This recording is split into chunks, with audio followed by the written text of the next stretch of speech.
you for tuning in to this vlog on social media research, specifically the evaluation of social media studies in public relations. With so many new ways to exchange and share information, social media is transforming the way we communicate.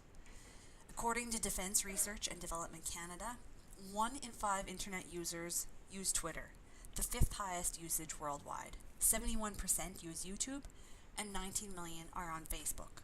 Research at the Canadian Red Cross reveals that 84% of users participate in social media at least a few times a week. And according to Socialnomics, social networking accounts for 19% of all online activity, which makes it the most popular online activity in the world.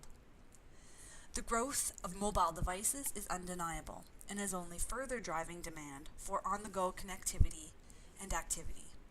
It's even been said that more people own a mobile device than toothbrushes. Citizens are going to social media first for information, and this means they expect the information to be there. If they don't already, organizations must quickly realize the value of social media as a means to reach the publics they serve. It would make sense then that public relations research include analysis and evaluation of social media so that practitioners can see how it's being used to communicate with publics and benefit from understanding the best ways to do so.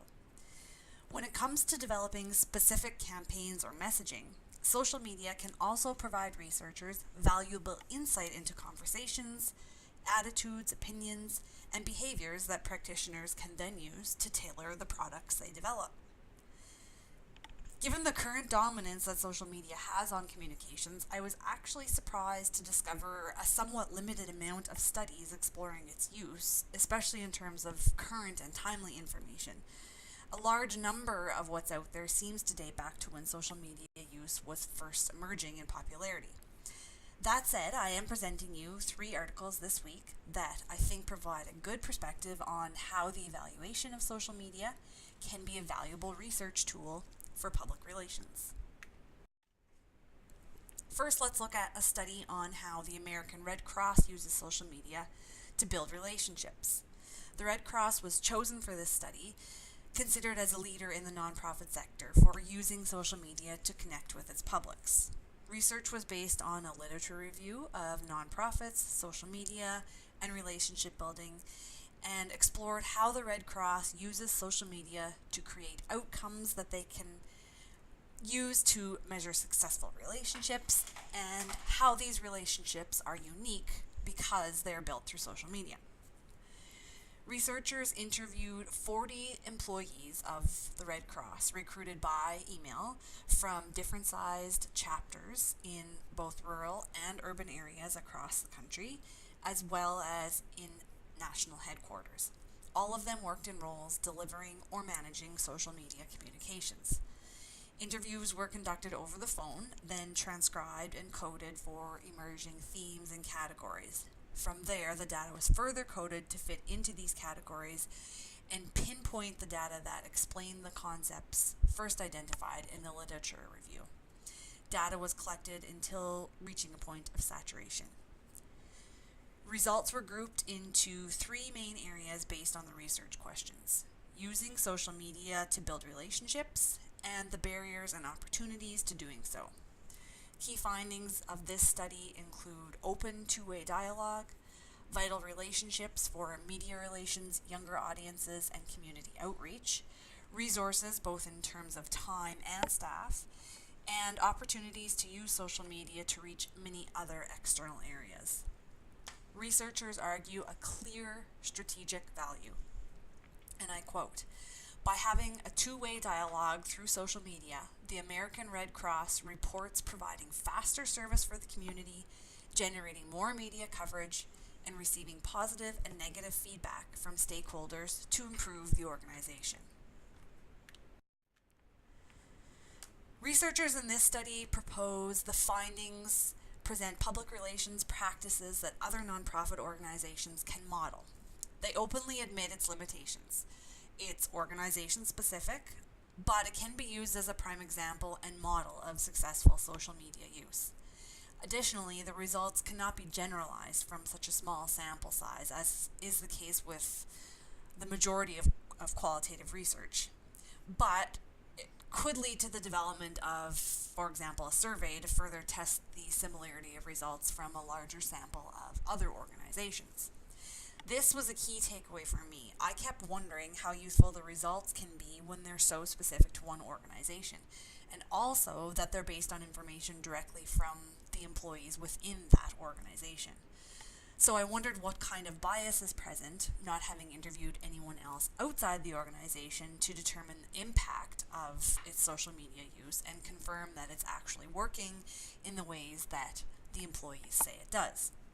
So those are two areas where I think this research could take a step further and provide even more valuable insight. The next article I chose discusses lessons in social media for public relations based on 4 effective cases. This study analyzes award-winning campaigns, winning simultaneously in both public relations and social media, to identify best practices for better engagement between companies and their audiences. It uses a collective case studies approach, which the researchers define, and I quote again here, as the process where the instrumental case study is extended to cover several cases to learn more about the phenomenon, population, or general condition. They used an already established approach to analyzing general communications campaigns and tailored that to look at objectives and solutions specific to social media, basing their research questions on the objectives and strategies employed in the campaigns, as well as any identified trends across all 4 of them. The 4 campaigns included in this study are Chipotle Restaurant's The Scarecrow, Melbourne Metro Systems' Dumb Ways to Die, Leo Burnett Lebanon's No Rights, No Women, and Oreo's You Can Still Dunk in the Dark. I would encourage you to take a look at each of these campaigns because they were all quite innovative and creative and really interesting to read about. We just don't have the time to detail them as part of this presentation, where we're focused more on the overall research study. In each of the cases, researchers identified 4 categories for success: digital storytelling, offline engagement, shareability, and mobile use. They concluded that the case studies demonstrate communicating with rather than marketing to a target audience in the context of community building and community relationship is what sets these campaigns apart and engage their audiences. Again, I'm quoting here, their individual audiences appreciated the communication and community building and in fact participated in these activities through their engagement. Researchers in this study provide a specific and what I believe is an important focus on metrics and the relevance of things like tone, attention, interaction, participation, and engagement over the traditional means of measuring return on investment. They identify an emphasis on conversation and brand sustenance over strictly awareness and reputation. I liked this case study approach because as a practitioner, I find it very interesting and useful to learn from the best practices of others that you can see and hear firsthand. And what better place to observe those best practices than within campaigns that have been recognized for being the best. In this particular study, though, I wondered about how the 4 cases were selected.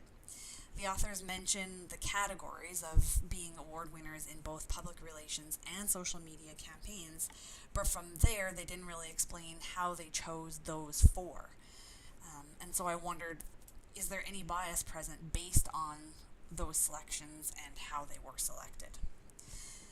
Again, as with most qualitative research, these findings cannot necessarily be generalized across the field of public relations, but they can certainly be used as models for best practices as well as innovation and creativity. I also chose a study on the role of social media in local government crisis communication, which is the one I selected for you to read. It was particularly interesting to me in my role as a communicator for municipal government, where I worked largely in emergency management. In this capacity, we know social media provides an immediate direct contact with citizens with quick potential for widespread reach. It helps establish a trusted voice of authority to clarify misinformation and dispel rumors, and it facilitates two-way conversation. Engaging and empowering citizens is part of the solution. It's an area where I see huge potential for social media to play a critical role, and so I was curious what this research had to say. Again, a literature review was used to formulate research questions based on the role of social media in local governments, the benefits of citizen engagement, and then more specifically, the role that social media plays in crisis management. This study sought to answer 4 research questions and test 3 hypotheses, which I will leave up on the screen here for a moment while you quickly digest what those are.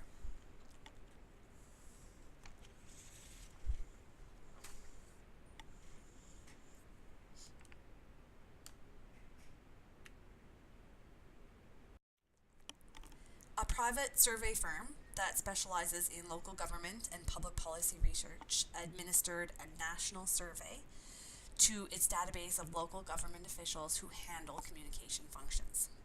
They were sent an email request to participate with a link to the online survey, and a total of 307 government officials participated.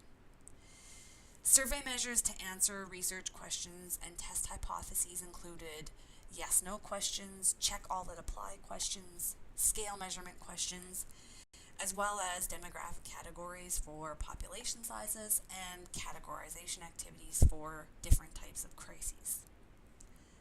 The findings assessed how local governments are engaging social media amidst crisis and the impacts that has on public safety for governments with strained resources to manage crises. The research showed that 1/3 of government offices are not using social media in their crisis management. And given the benefits that it offers, this begs the question, why? Why not?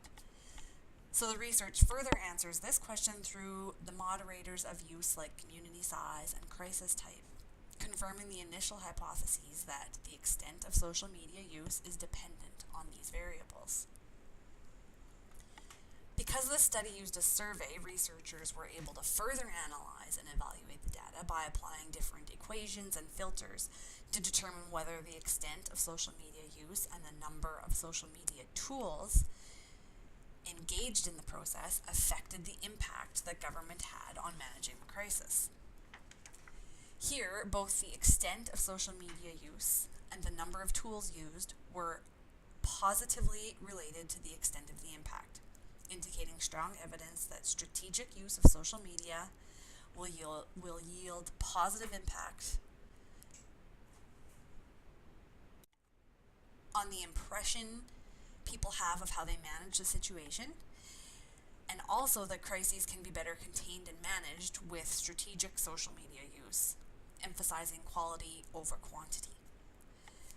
To me, it seems that the characteristics of a survey approach provided a particular advantage to achieving very specific mathematical and tangible results that can be generalized for use by other practitioners and organizations.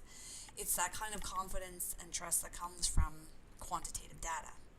It does, however, have the same limitations as the Red Cross study, in the sense that data is collected from the employees within governments that the data is about. So again, this could present bias.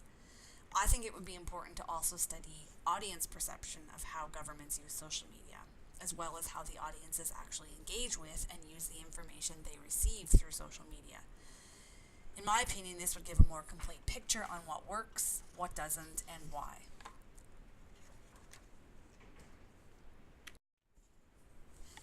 Even though each of these studies analyze social media in very different contexts, they identify similar themes when it comes to evaluating social media for use in public relations. Things like two-way communication and dialogue, audience engagement and interaction, and building relationships. The studies all evaluated social media from the perspective of research to understand the ways it can play a valuable role in the practice of public relations. I think, though, that another interesting research perspective on the topic of social media would be to explore its use as an actual research tool. That is, how social media platforms could be used to engage and interact with participants to actually facilitate the research, and whether or not it provides benefits or further limitations or even complicates the process. Here are some of the questions I was left with, which I look forward to further discussing with you over Moodle this week. Number 1, the 3 studies I chose demonstrate 3 different approaches to social media research: interview, survey, and case study. So I wondered, is there one that works best for evaluating social media, and if so, why? Even further, is social media best evaluated through a qualitative or quantitative approach, and again, why? Number 2, do you think the survey was a good approach to evaluating government's social media response for crisis management, and why or why not? Also, what additional research methods, if any, would be useful to further the survey research? Number 3, how can social media analysis or evaluation benefit public relations practitioners? Provide a specific example where you have applied this type of research in your workplace, or identify a particular project where you think that evaluating social media could help. And 4, have these evaluations caused you to think any differently about how you could use social media in public relations? I look forward to hearing your thoughts on any or all or a combination of these questions in our Moodle discussion this week.